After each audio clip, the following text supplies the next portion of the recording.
Mi hijo, Ilfus Vadillo, lleva 17 años en la cárcel, actualmente cumpliendo condena en Basauri, la prisión de Basauri, de los cuales la primera fase como preventivo las cumplió en las cárceles de Madrid y posteriormente casi la totalidad de la condena lo ha hecho en Foncalén, en Alicante. Actualmente, de los 198 presos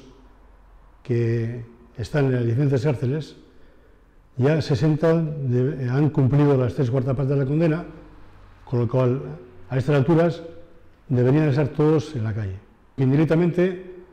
nos repercute a las familias de allegados, a los familiares, con lo cual lo que se pide es que se aplique la ley ordinaria para que todos y todas puedan estar en la calle ya.